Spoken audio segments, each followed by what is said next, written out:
Vamos a arrancar con esta sexta sesión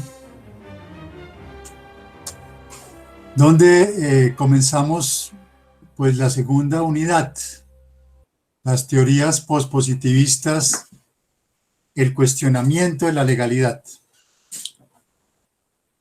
Pues como ustedes ven, hemos ya terminado la primera parte, la discusión clásica del derecho bueno a la dictadura de la legalidad.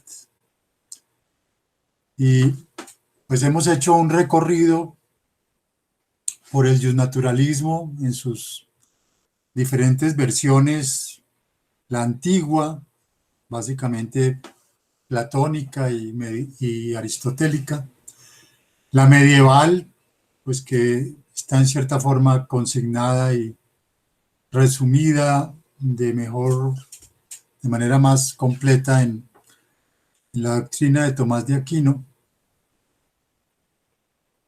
y el justnaturalismo temprano moderno, que básicamente se pone de manifiesto en la teoría del contrato social. Vimos después el marxismo, donde hay, digamos, una caracterización del derecho como opio del pueblo, en esencia, pues el planteamiento de Pachucanes. Así que, frente a un justnaturalismo, por lo menos el temprano moderno, que termina identificando derecho con, digamos, unos principios universales, con la universalidad, la autonomía, la libertad, al menos en el presupuesto o en el planteamiento kantiano. El marxismo, a mediados del siglo XIX y en su extensión hasta la Revolución Rusa y la teoría del derecho de Pachucanes, va a caracterizar el derecho como ideología. El derecho es en esencia ideológico y como opio del pueblo en el capitalismo.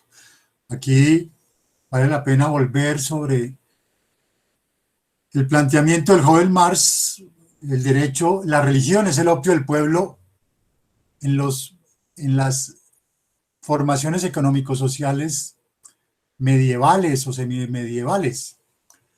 Pero en el capitalismo el opio del pueblo es el derecho, porque oculta la contradicción, porque no permite ver la realidad particularmente económica. Por eso es el opio del pueblo. Más tarde, incluso en el feminismo marxista, va a denunciar que, digamos, el gran constructo ideológico del derecho es hacernos creer que somos sujetos de derechos. ¿Sí? Ese es básicamente el gran artilugio, la gran entelequia del derecho, de que no estamos sujetos a poderes externos que a veces simplemente nos desbordan. Viene a finales del siglo XIX y comienzos del XX el realismo. Y el realismo ya impone pues una teoría pragmática del derecho. El derecho se tiene que regir por un imperativo de eficacia. Y frente básicamente a el justnaturalismo y el realismo, es que Kelsen va a postular su primera versión de la teoría pura del derecho, tomando distancia del justnaturalismo, que trata de definir el derecho desde lo bueno, desde unos modelos ejemplarizantes de vida buena, desde unas pautas de conducta, ¿sí? Desde unas virtudes, es decir, el derecho que se define desde lo moral y el derecho que se define desde la eficacia, fundamentalmente contra el realismo norteamericano, el realismo social. El derecho tiene que ser eficaz socialmente. e incluso contra el realismo escandinavo. El derecho en últimas es lo que el juez decide, el constructo normativo que psicológicamente el juez le complace que el juez maneja. Y vimos ahí pues las diferentes versiones de positivismo. Y la primera versión de la teoría pura del derecho, del 34, que ya, digamos, entra en confrontación con el positivismo autoritario, con el positivismo, pues digamos con decisionista de Schmitt, que sin embargo confronta a Kelsen y de una vez le dice, la norma fundamental no es una condición lógico-epistemológica del sistema jurídico, la norma fundamental es política, y es la distinción amigo-enemigo. Y a partir de ahí, pues viene todo el nazismo, viene todo este proceso desgarrador del nacionalsocialismo, del fascismo en general en Europa y en el mundo entero. Y los juicios de Nuremberg, donde lo que va en últimas a cuestionarse es, más allá de los criminales de guerra, en Nuremberg y en los juicios de Tokio, se está cuestionando la legalidad, la identificación derecho, legalidad. Porque el argumento de los criminales de guerra va a ser, somos inocentes porque actuamos legalmente. Y los tribunales, particularmente el de Nuremberg, tienen que acudir al justnaturalismo, tienen que acudir al derecho natural medieval, tienen que acudir en parte a Tomás de Aquino para poder efectivamente condenar a esos criminales de guerra. ¿Sí? Porque por lo que habían hecho realmente había sido identificar lo legal con la extrema injusticia. Y ahí viene el cuestionamiento de Radbruch. Hay que volver a la justicia. El derecho no puede regirse, óiganlo bien, el derecho no puede regirse solo por lo legal. ¿Sí? El derecho no puede reducirse a justicia procedimental. ¿Sí? El derecho tiene que tener una instancia de corrección más allá de la justicia procedimental, que no es la segunda instancia. ¿Sí? Porque insisto, reitero, persisto, la primera instancia es una punta del palo y la segunda instancia es la otra punta del palo, pero es el mismo palo, es la misma justicia procedimental. Y aquí empezamos a formular, ya Radbruch lo está sugiriendo, cuando habla de un derecho supralegal, que es necesaria una instancia de corrección por encima de la justicia procedimental. Y esa es la gran reflexión, y esa es la gran apuesta a la que va a plantear Radbruch, y que efectivamente explica por qué en el 60 el giro de Kelsen. El giro de Kelsen que en esencia va a poner en cabeza del juez la instancia de corrección del derecho. Señor juez, no permita usted que esto vuelva a suceder. Pero no cambia su doctrina de la norma fundamental. Por lo tanto, el juez es discrecional absolutamente por un lado, y el juez es, por el otro lado, totalmente justnaturalista en la peor forma de justnaturalismo, que es que yo acudo a los valores que yo creo necesarios. Es decir, yo hago ahí una amalgama entre derecho y valores personales, ¿sí?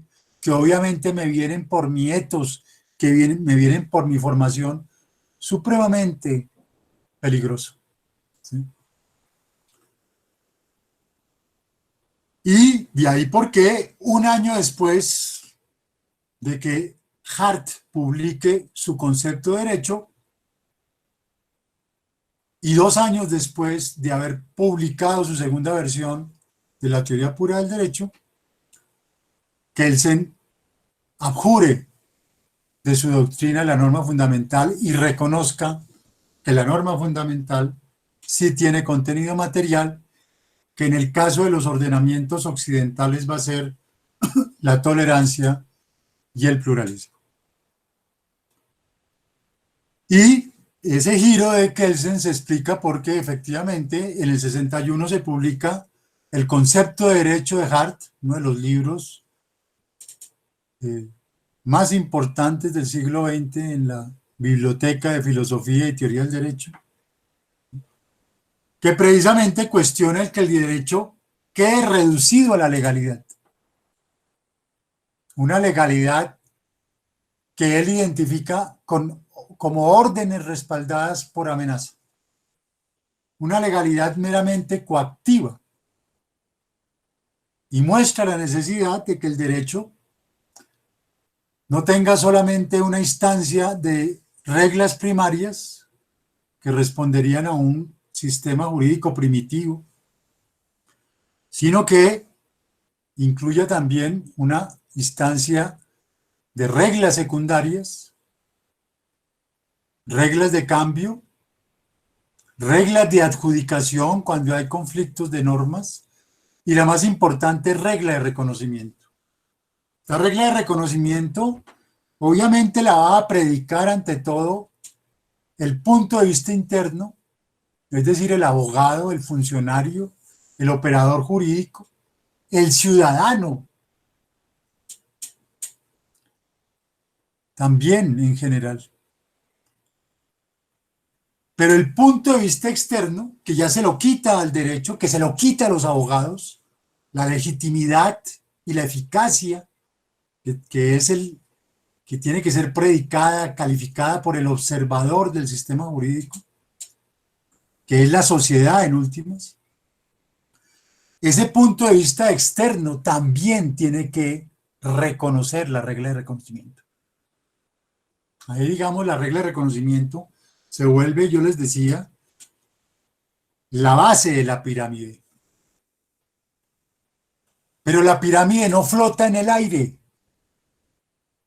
La pirámide jurídica no flota en el aire. Hart es consciente de eso y por eso dice el sistema moral, las normas morales, si ustedes quieren, las normas sociales son más amplias que las normas jurídicas y por tanto es necesario un piso más amplio, unos macrojuegos del lenguaje, ¿sí? Unas macroverdades sobre las cuales se asiente la pirámide, la tierra misma. Más tarde Habermas lo va a llamar el mundo de la vida, ¿sí? El mundo de la vida. Y entonces ahí tiene que haber unos mínimos que Hart va a llamar el derecho mínimo natural que el sistema jurídico respete. Porque si el sistema jurídico no respeta esos principios del derecho mínimo natural, si no respeta esas macroverdades, porque Hart es de la línea de Wittgenstein, Wittgenstein habla de juegos de lenguaje, la sociedad son juegos de lenguaje, ¿sí? Cada etos, cada forma de vida tiene su forma, su juego de lenguaje propio, pero se requiere un macrolenguaje para que todos podamos, de alguna manera,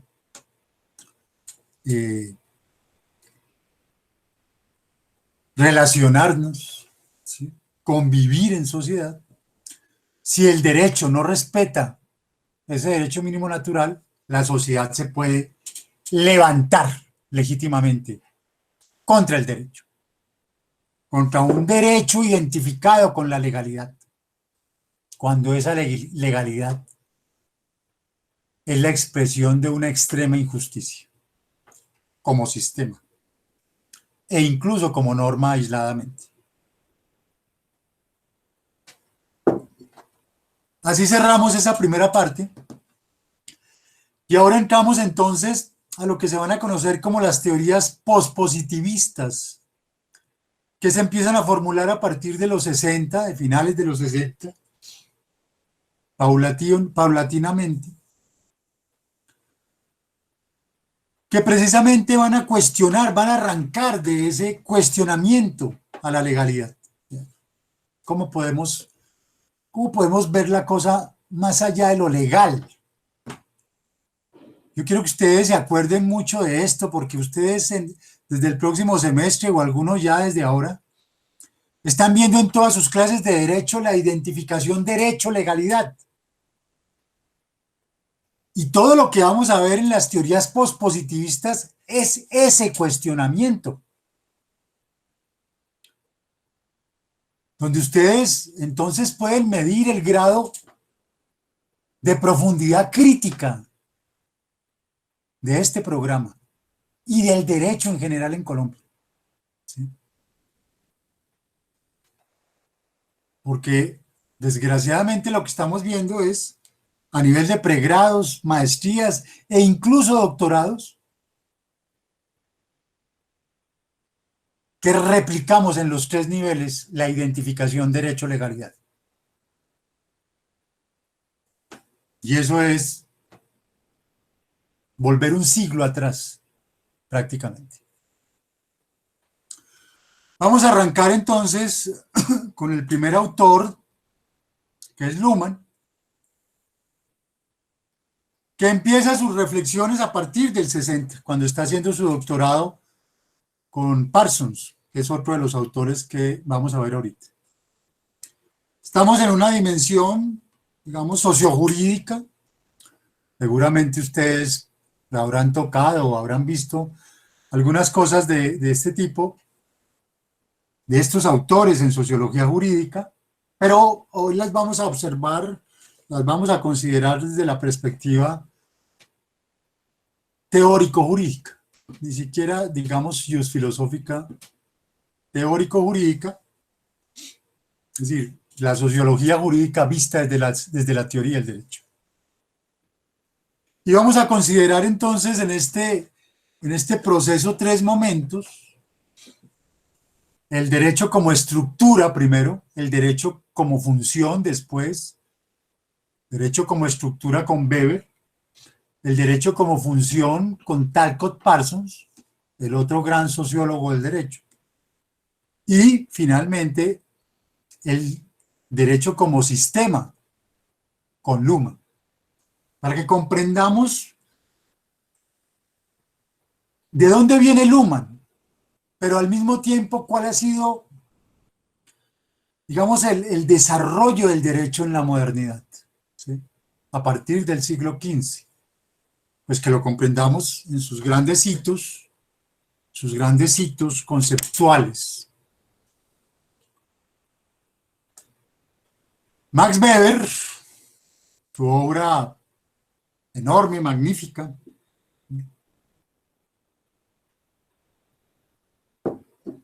extraordinaria,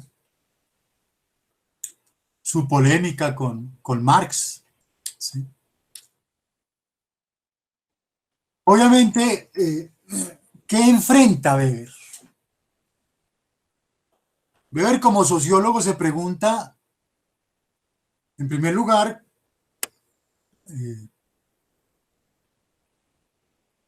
¿por qué la sociedad tradicional, que prácticamente había subsistido 20 siglos,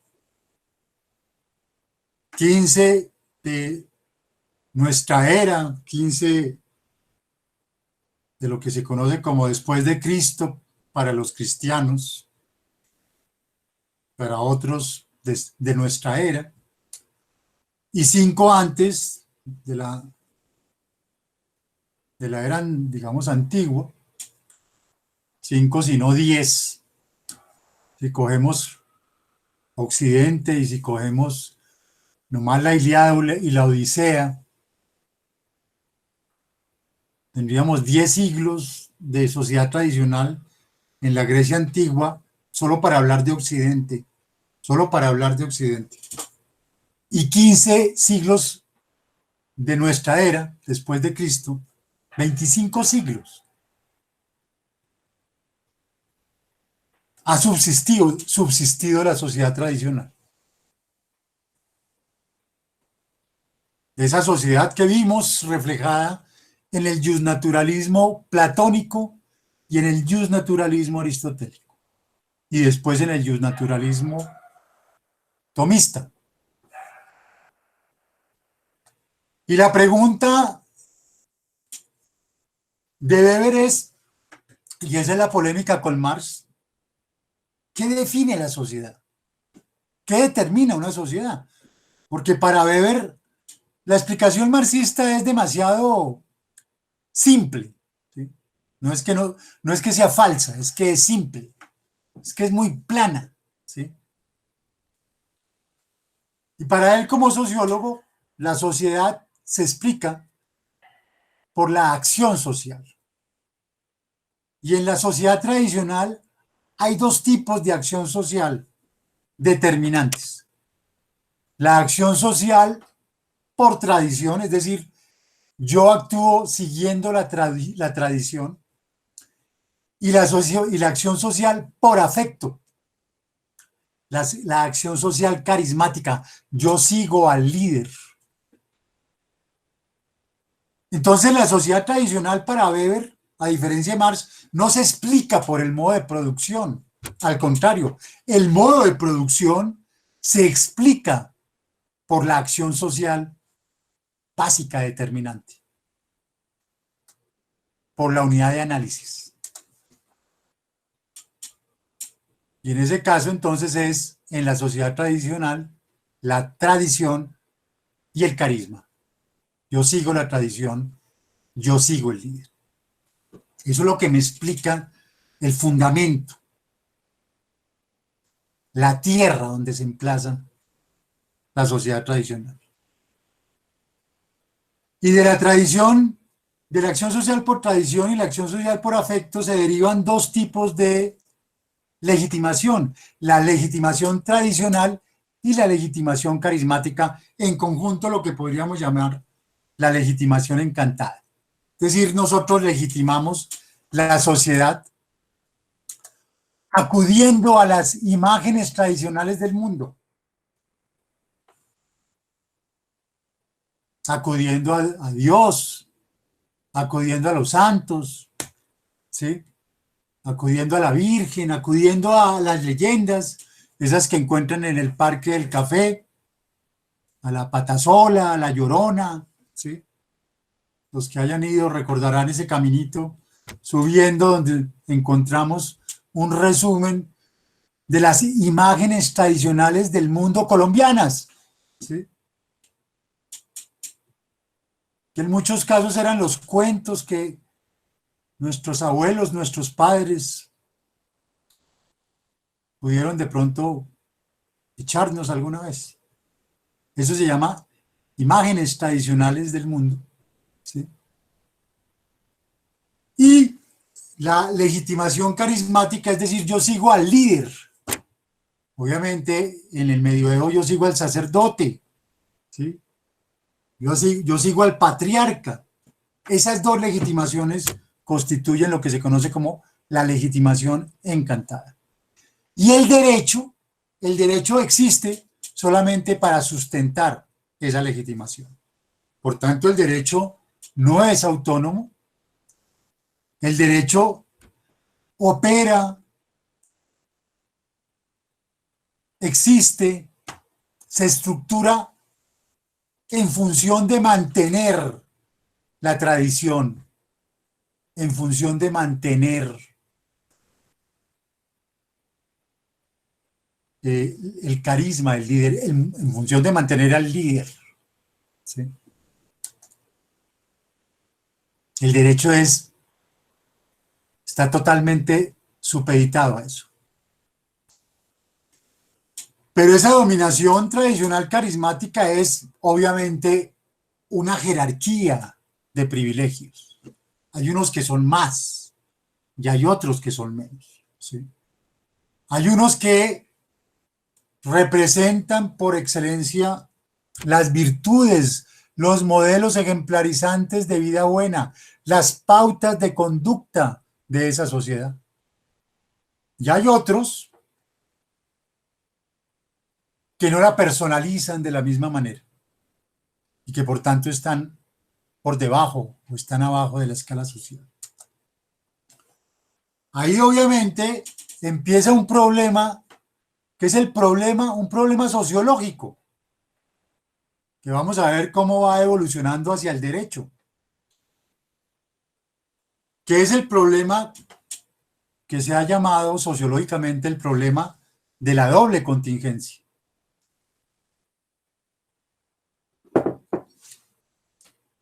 Obviamente ese problema de la doble contingencia es una lectura que hacemos, digamos, a partir de Parsons, que ya lo vamos a ver después. Pero la reflexión es esta. El sociólogo se pregunta, ¿cómo actúo yo? Digamos la pregunta de partida. ¿Cómo actúo yo en la sociedad? ¿Por qué yo actúo como actúo? Ese es el problema de la contingencia. ¿Yo cómo voy a actuar en sociedad? ¿Yo cómo puedo actuar en sociedad? Pero después se dan cuenta de que no solamente yo cómo puedo actuar en sociedad, sino cómo va a actuar el otro. Porque resulta que yo no vivo en una isla desierta, ¿sí? Yo no soy Robinson Crusoe, sino que yo siempre tengo un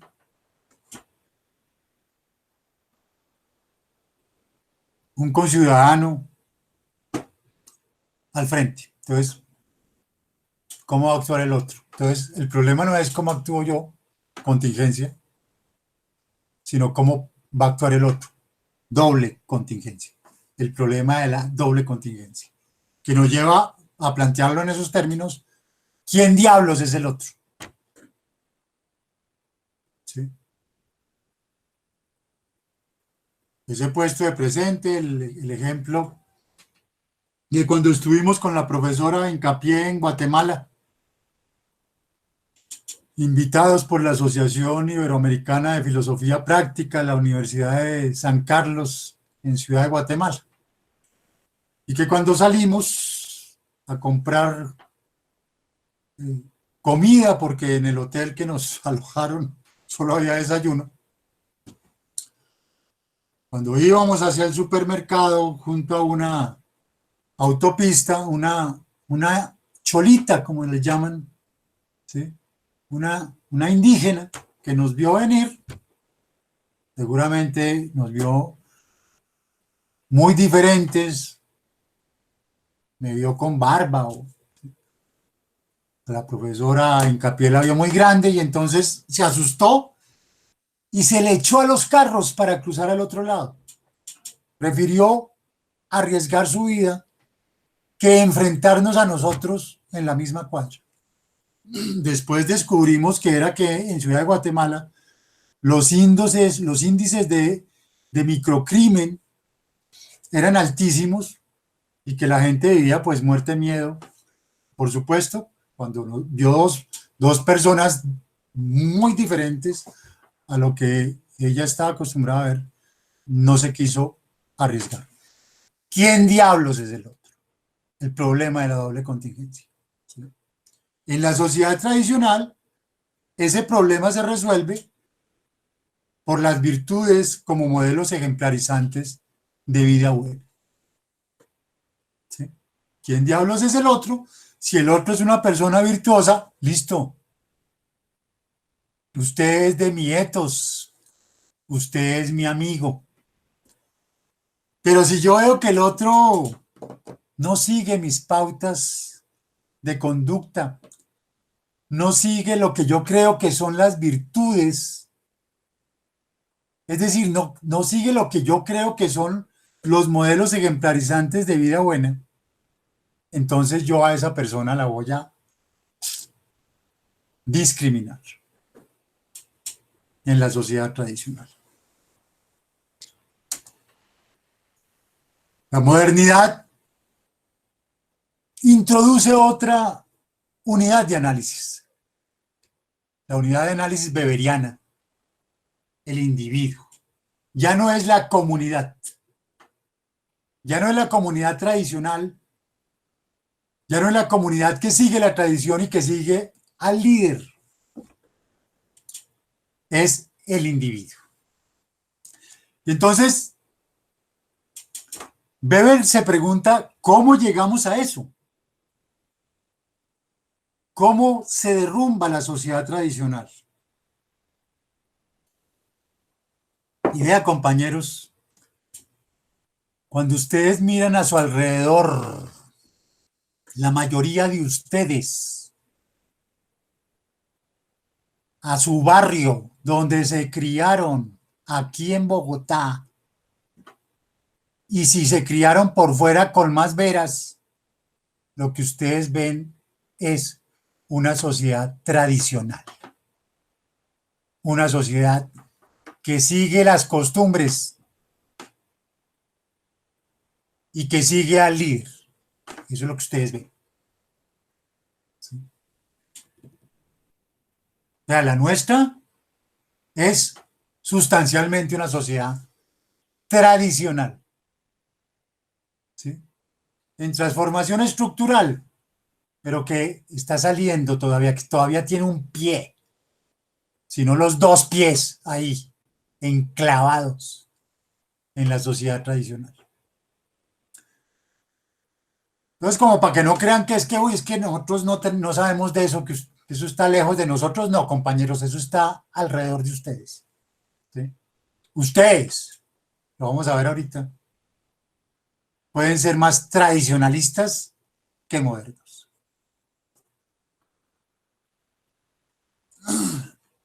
Entonces, Weber se pregunta,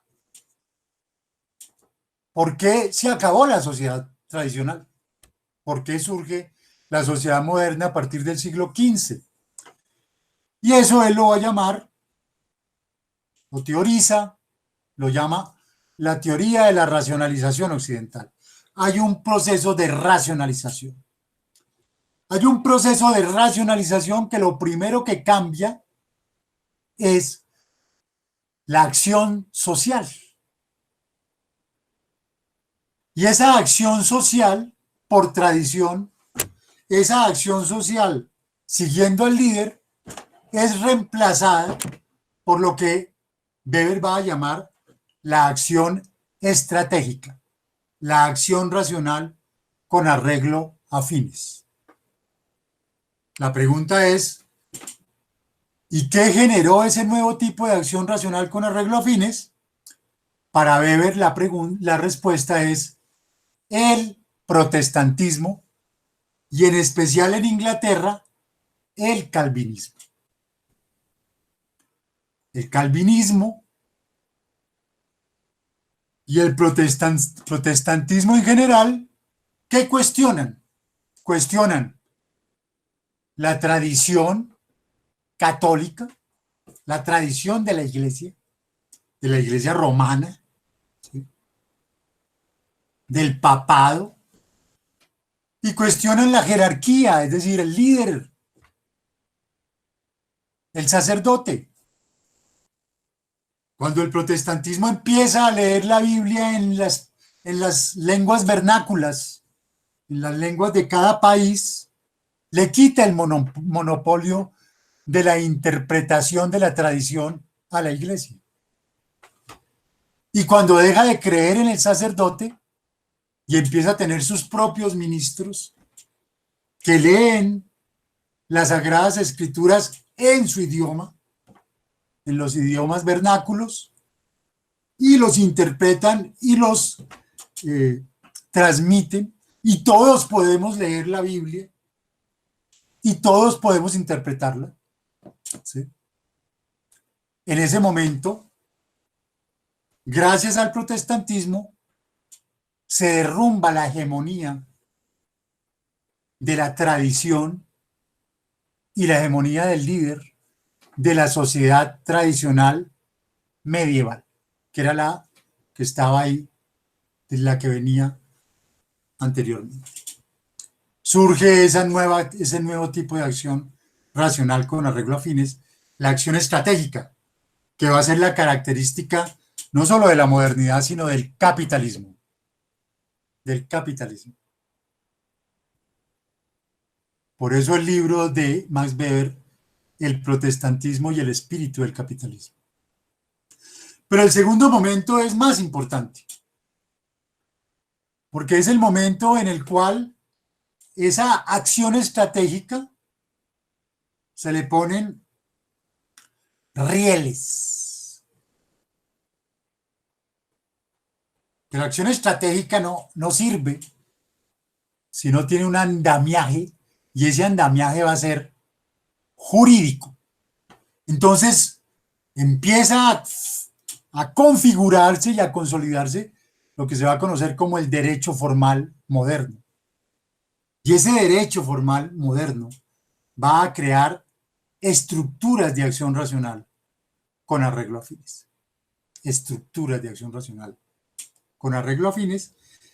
Y en conjunto, ese nuevo tipo de acción social y ese derecho racional moderno, esas estructuras de racionalización para que la acción estratégica pueda desarrollarse en toda la sociedad, van a configurar un nuevo tipo de legitimidad, la legitimidad legal racional.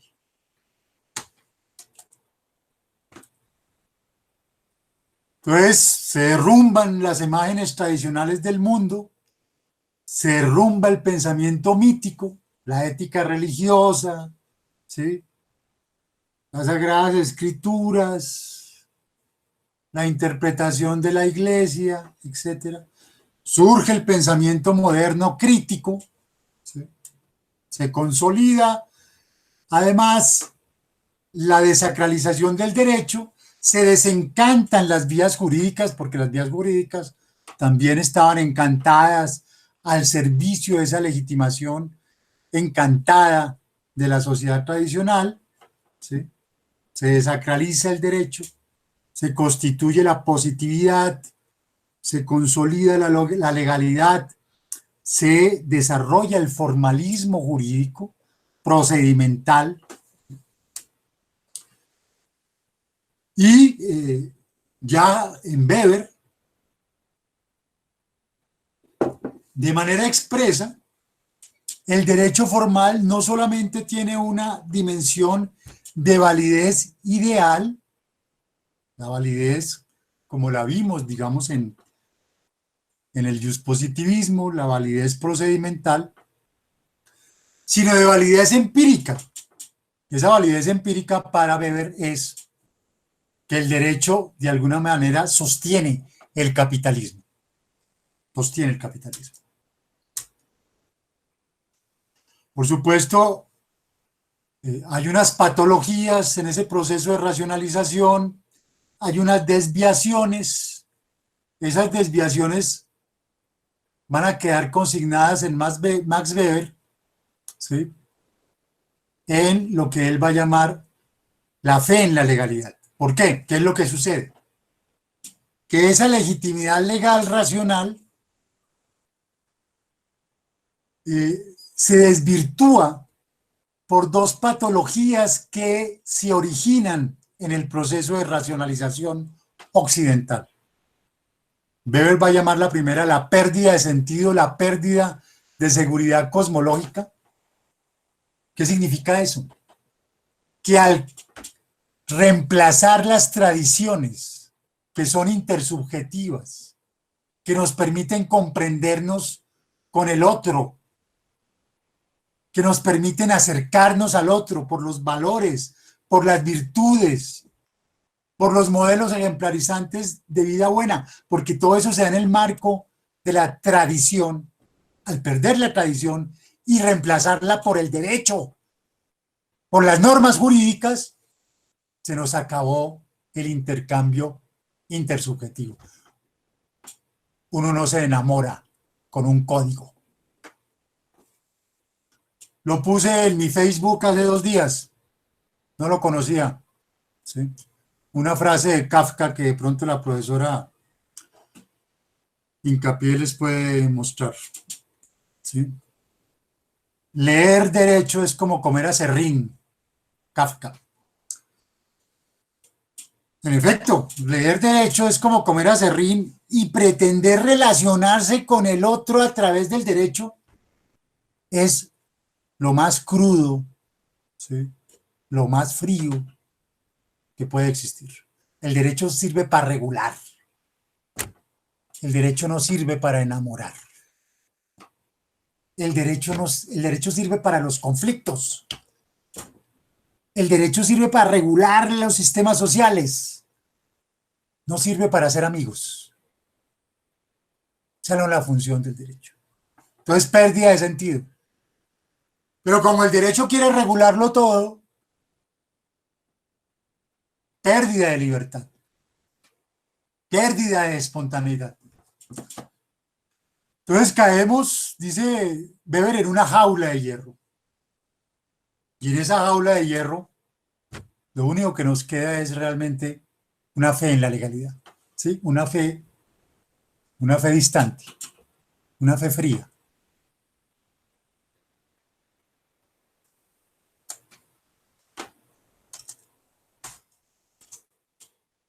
Ese es el capitalismo racional, con sus patologías, que va a concebir Weber, y en el cual entonces el problema de la doble contingencia, ¿cómo se resuelve? ¿Quién diablos es el otro? Pues el otro es, yo espero que el otro, mejor dicho. Así como en la sociedad tradicional yo esperaba que el otro tuviera los mismos valores, las mismas pautas de comportamiento, las mismas virtudes, los mismos modelos ejemplarizantes de vida buena que yo, para confiar en el otro.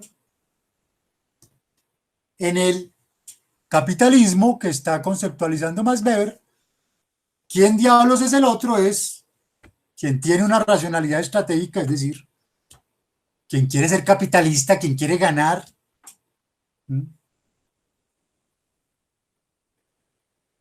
Y quien es tolerante y pluralista. Esa es como se resuelve en Weber el problema de la doble contingencia. Y entre otras,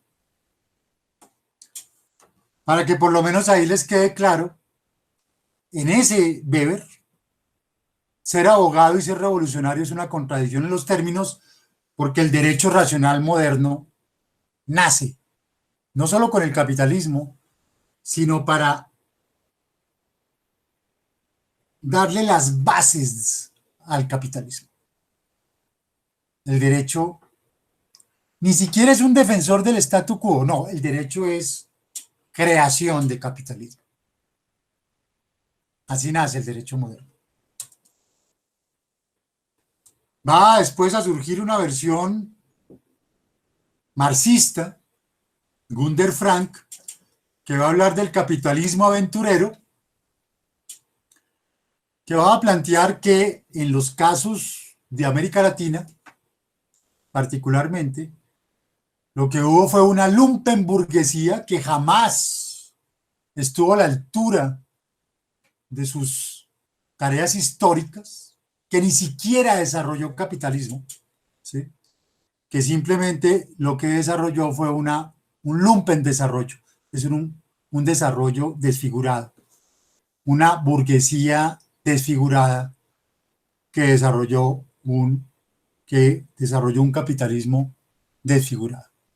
Entonces, frente a ese capitalismo racional weberiano, poco romántico, ¿sí? En América Latina se desarrolla un capitalismo, un lumpen capitalismo, un capitalismo desfigurado.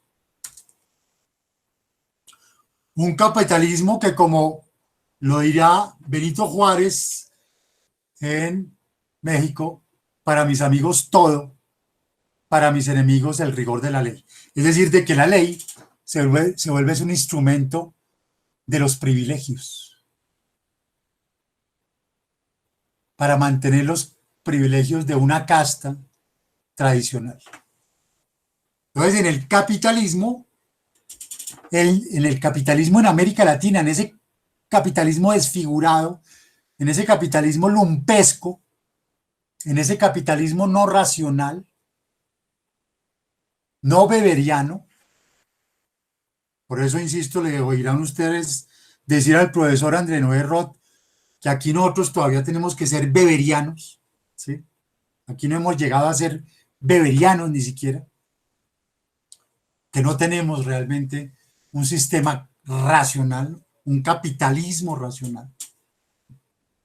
Y no es para defender el capitalismo, ¿sí? No tenemos un sistema racional, todavía es un sistema de castas donde el derecho le sirve es a las castas dominantes, a la lumpenburguesía, a la lumpenélite, que era todo lo contrario de lo que buscaba, obviamente, la teoría weberiana. Y de ahí sale el lumpen abogado, como dice el maestro, el maestro de la Espriella, la ética no tiene nada que ver con el derecho. Y en parte tiene razón, ya lo vamos a ver. Bueno, y ahora pasamos a Parsons, el otro autor.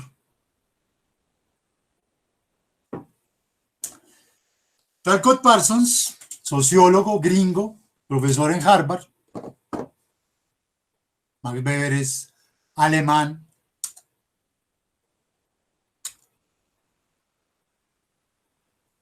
Cambia la unidad de análisis.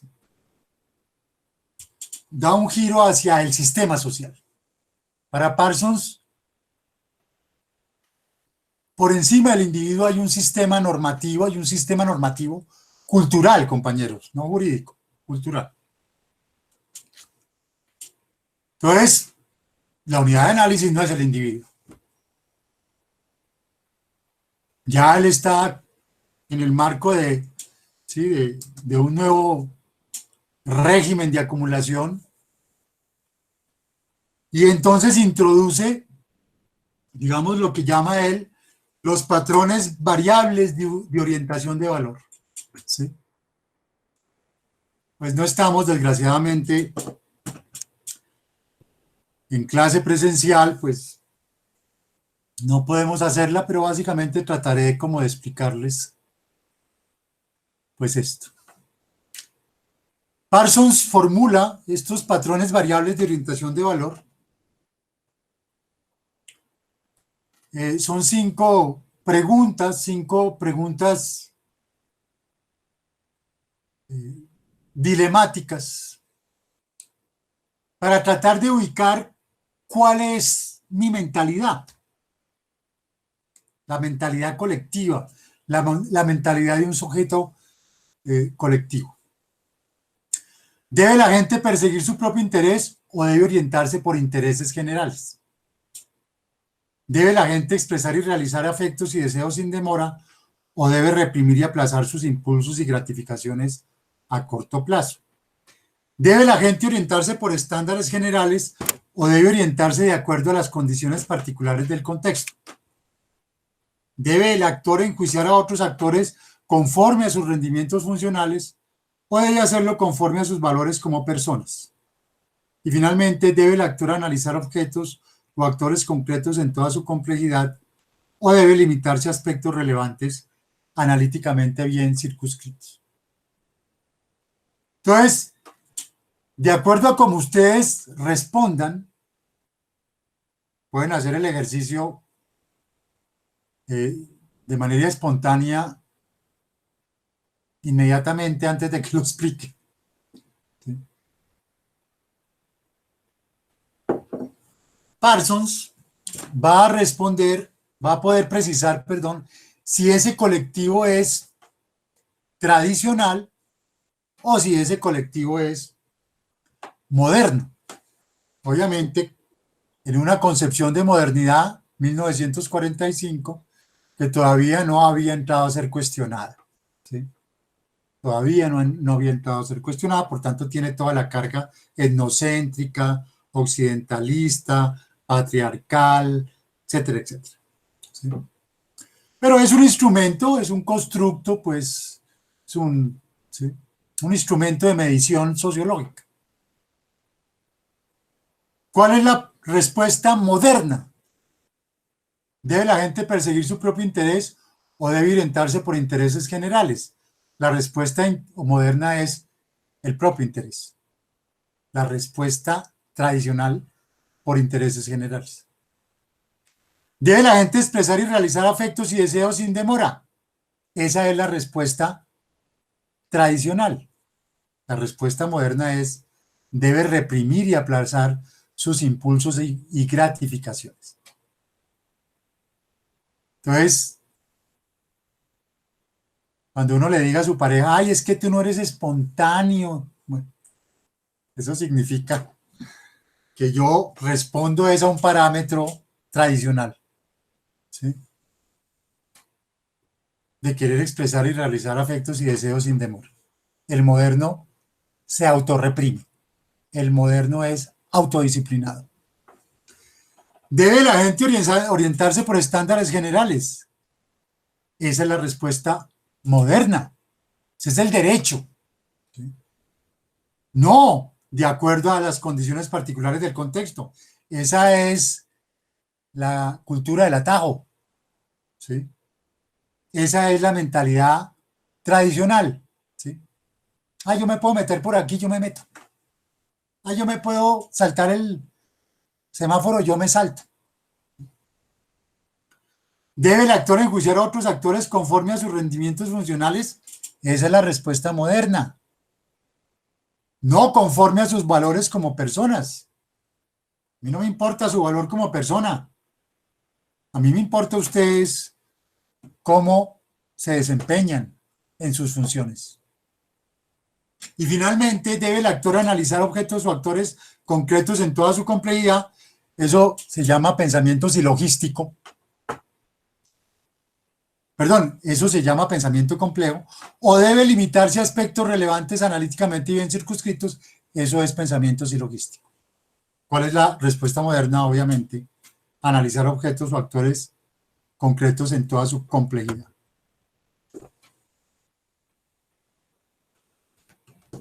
¿Para qué le sirve eso a Parsons? Porque si resulta que hay una comunidad tradicional carismática, es decir, una comunidad que todavía se rige por intereses generales, expresar y realizar afectos y deseos sin demora. Ay, me quiero ir a tomar un tinto y dejo de trabajar. Orientarse de acuerdo a las condiciones particulares del contexto. Evaluar al otro conforme a sus valores como persona, es decir, que yo paso al amigo y no paso al que me cae mal, ¿sí? Y analizar aspectos relevantes analíticamente bien circunscritos, pensamientos y logístico, esos responden a valores tradicionales y esas mentalidades no pueden manejar instituciones modernas. Por tanto, para que esas instituciones modernas se mantengan, ¿a qué tengo que acudir? Al palo, ¿sí? A órdenes respaldadas por amenazas. Entonces, ¿para qué le sirve eso a Parsons? Que es un sociólogo funcionalista, ¿sí? Para saber cuándo esa comunidad, ese colectivo es disfuncional frente a unas instituciones de un carácter moderno. Obviamente, Parsons está respondiendo al régimen de acumulación fordista. Y aquí es clave comprender, estamos en la primera década, en la primera mitad del siglo XX, capitalismo se ha tenido que volver rígido, ¿sí? Para lograr el desarrollo que pretendía. El problema es que no solamente fue el capitalismo, también fue el socialismo estalinista, por ejemplo. El punto, el punto, lo interesante acá es que Parsons concibe un sistema abierto al entorno. La concepción de sistema de Parsons es abierto al entorno. Se adapta al entorno.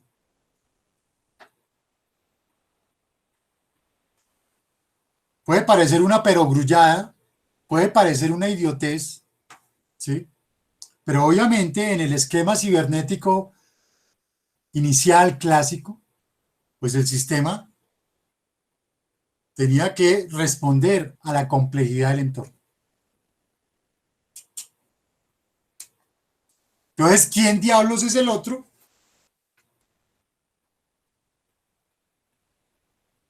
¿Cómo superamos el problema de la doble contingencia?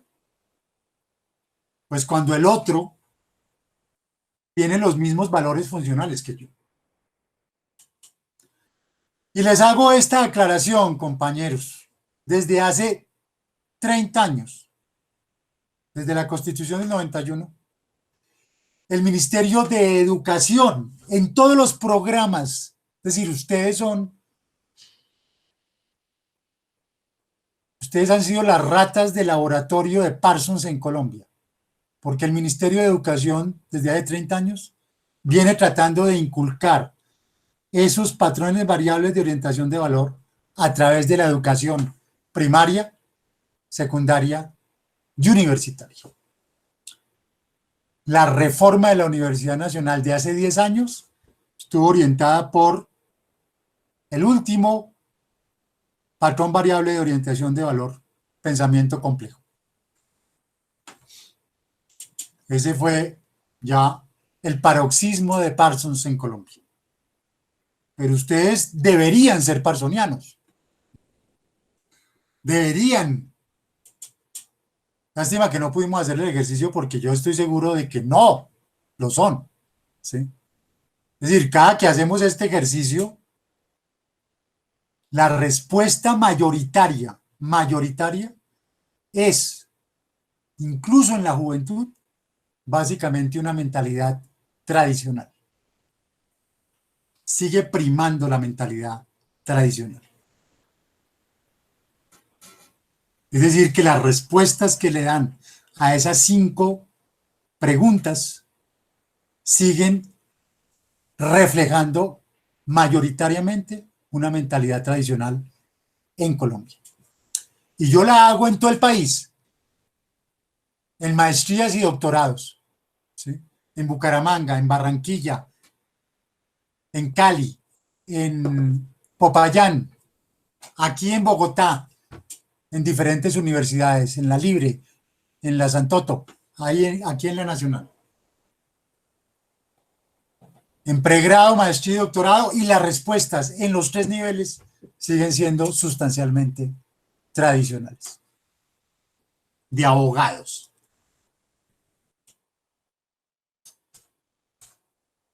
Y obviamente, pues de ahí sale ese perfil fordista de abogado, rígido, hiperespecializado. Que era el perfil del abogado hasta hace 20 años. Es decir, de formación del abogado. Todavía ese perfil persiste en nuestro país, sobre todo en la periferia. ¿Sí?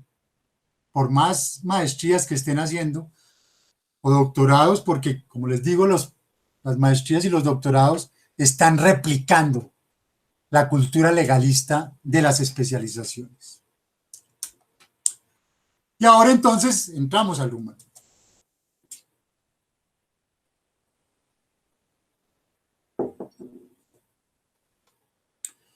Entonces Luhmann empieza a escribir desde los 60, cuando va a ser, Luhmann es abogado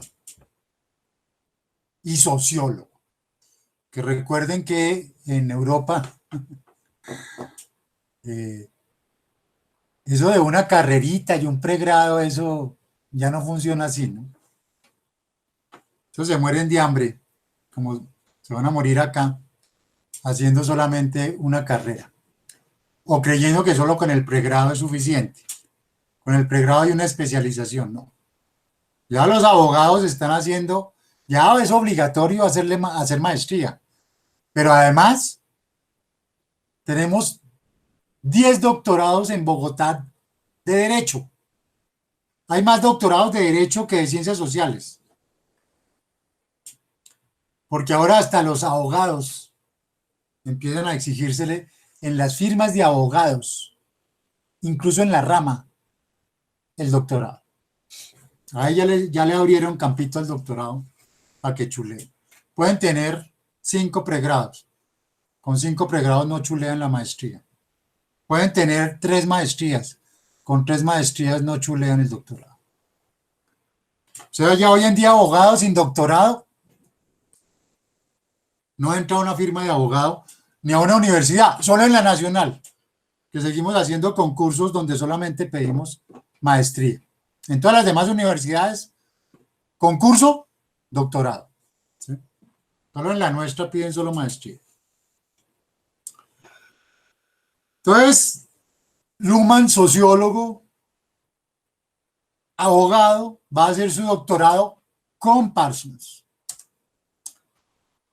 Y se da cuenta de que ese Parsons es muy complicado, que ese Parsons es muy pesado, que ese Parsons realmente se las trae, pues le mete mucha carreta a todo. La cosa es más sencilla. La cosa es describir los sistemas sociales. No cada sistema social, sino describir la lógica de los sistemas sociales. Y va a partir del presupuesto, perdón, va a partir de la constatación de que los sistemas sociales son sistemas cerrados. Entonces la unidad de análisis de Luhmann es sistemas cerrados. Eso que ustedes están viendo ahí es un sistema. Eso es una red que la pudiera descomponer en los diferentes puntos. Verían detrás de cada punto un autor y una bibliografía. ¿Sí? Es una red de conocimiento. Eso que ustedes están viendo ahí es una red de conocimiento en torno a un tema central. Es una red de conocimiento. Las redes de conocimiento se constituyen así. Si lo buscan ustedes, redes de conocimiento, van a encontrar esquemas así, los pueden... Bueno, ese es el universo de conocimiento de esa red. Y lo que hace Luhmann es tragarse el entorno. El sistema se traga el entorno. Cada sistema se traga el entorno. Cada sistema opera autopoyéticamente.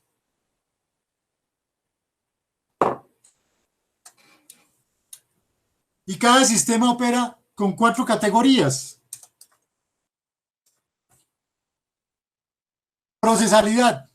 ¿Qué es un sistema social? Procesos sistémicos. Se constituyen de manera múltiple. Procesos sistémicos.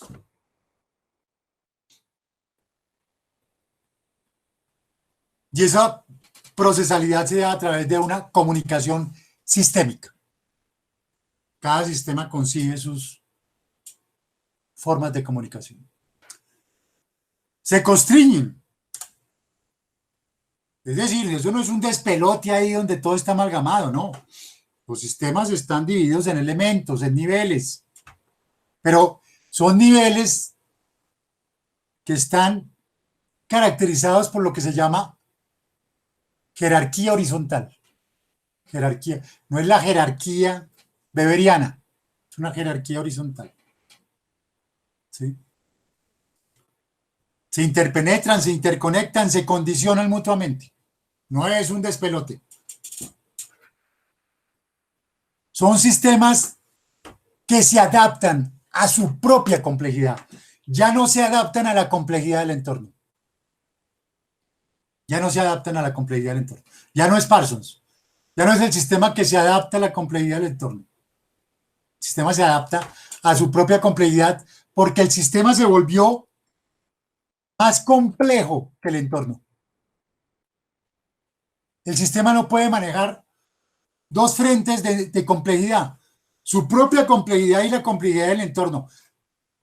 Por eso le tocó hacer que al sistema tragarse el entorno. Es decir, reducir el entorno a lo que el sistema puede responder. ¿Qué va a hacer la alcaldesa López Con Transmilenio, 35%. No me pasan de ahí. No podemos poner más buses.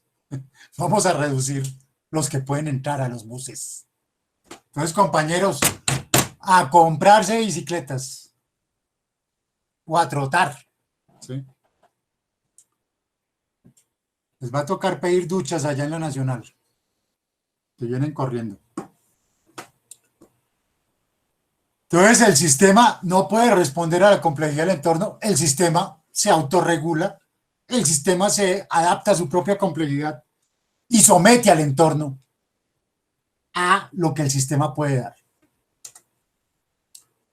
Y de ahí viene entonces el término autopoiesis, que básicamente es que el sistema se autoproduce a sí mismo, se autoconoce,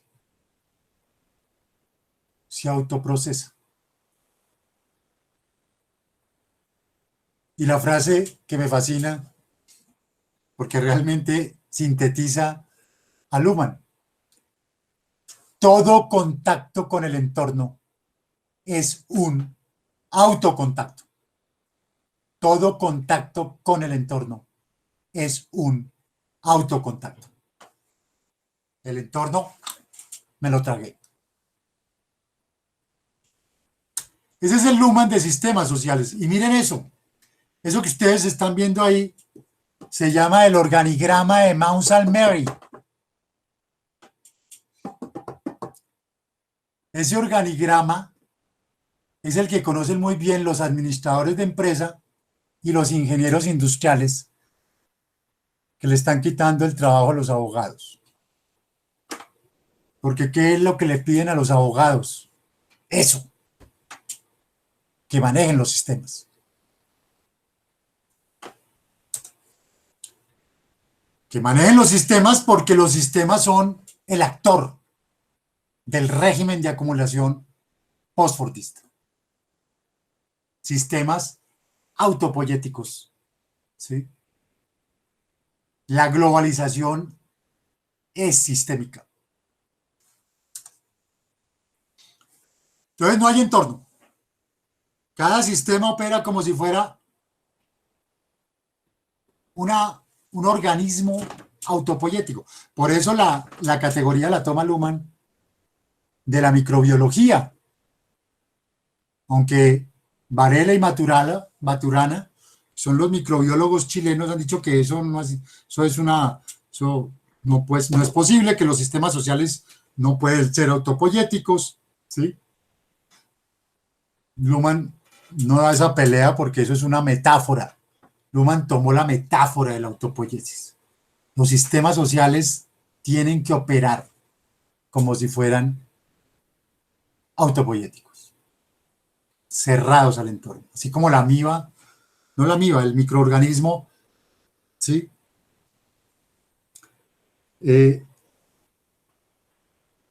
Si se abre mínimamente al entorno, desaparece, porque el entorno es infinitamente más complejo que ella, que ese microorganismo. Entonces, ese microorganismo tiene que operar como si no existiera. Un poco el coronavirus opera como si no existiera el organismo, ¿sí? Y lo invade.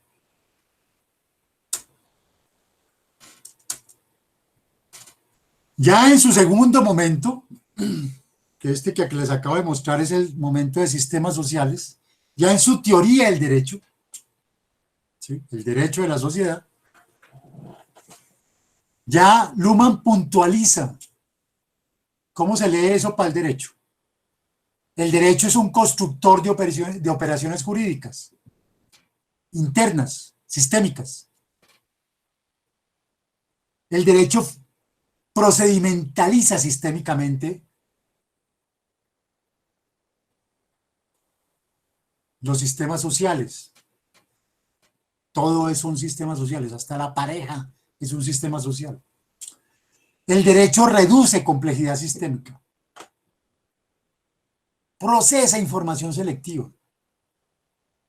El derecho y ese es tal vez lo más importante, está abierto cognitivamente al entorno, pero está clausurado operativamente.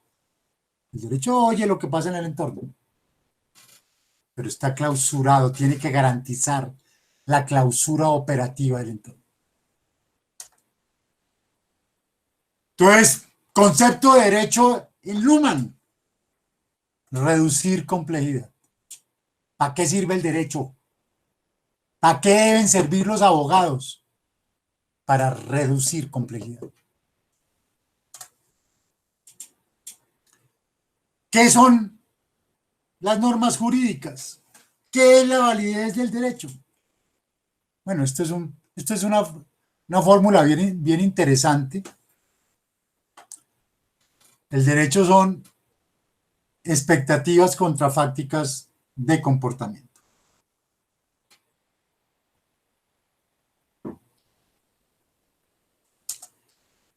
Es decir, el derecho está concebido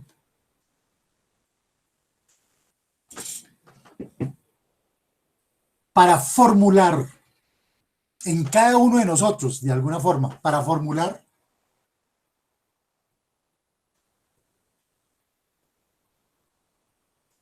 la expectativa, para consolidar, para ambientar en nosotros, para transmitir en nosotros la expectativa de que en caso de conflicto yo voy a poder acudir al derecho y el derecho me puede solucionar eso.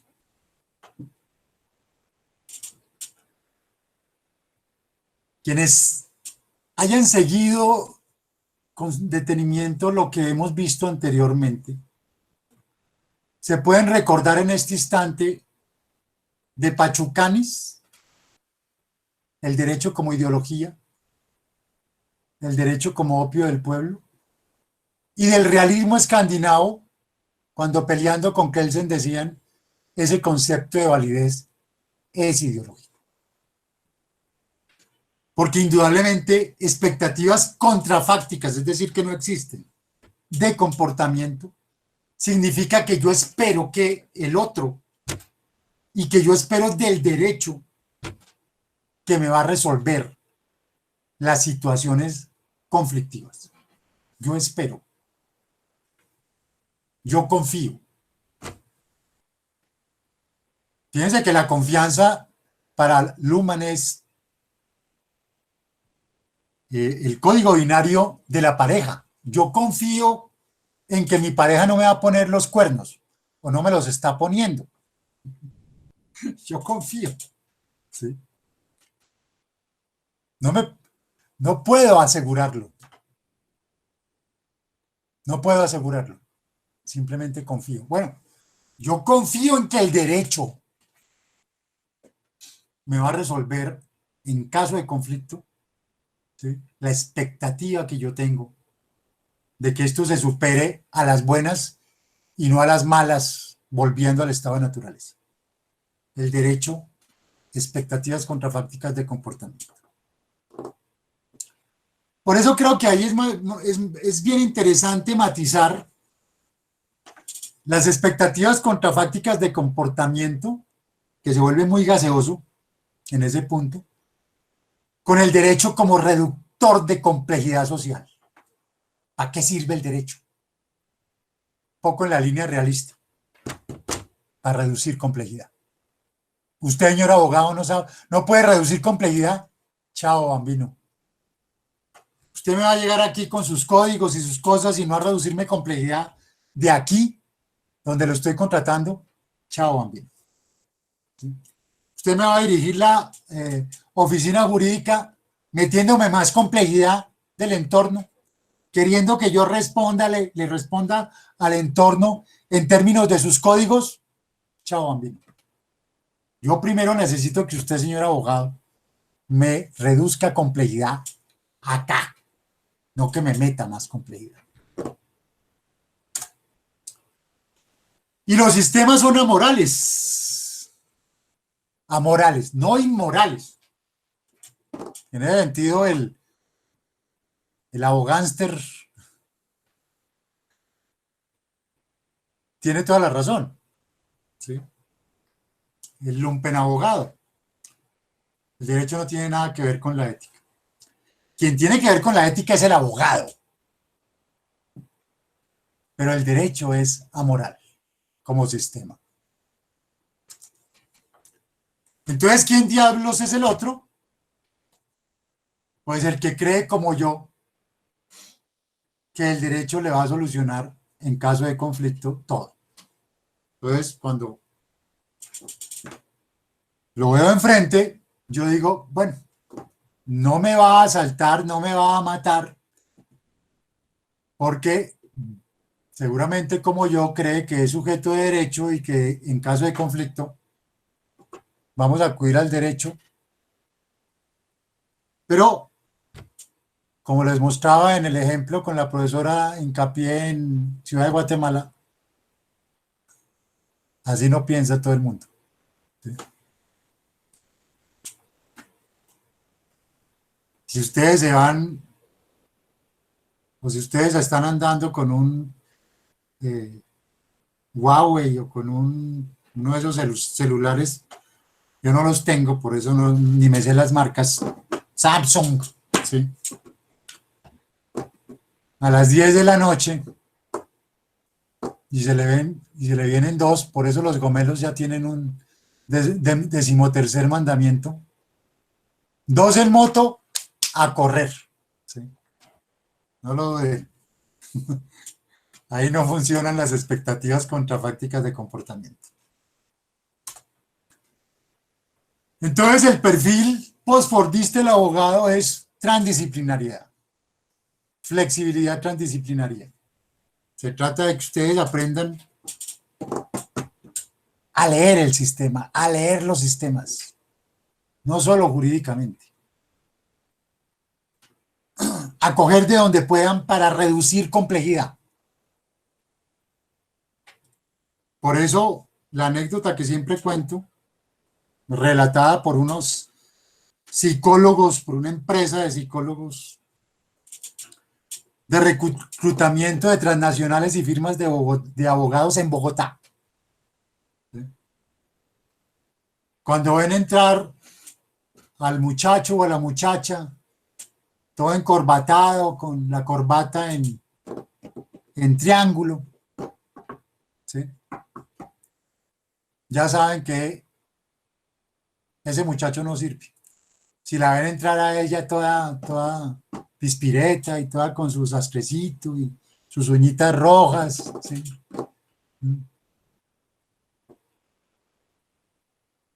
Ya saben que no sirve, que así como están vestidos, así piensan. Si entran con un código, están perdidos. Porque ya estos psicólogos saben que lo que van a hacer es meter complejidad ahí.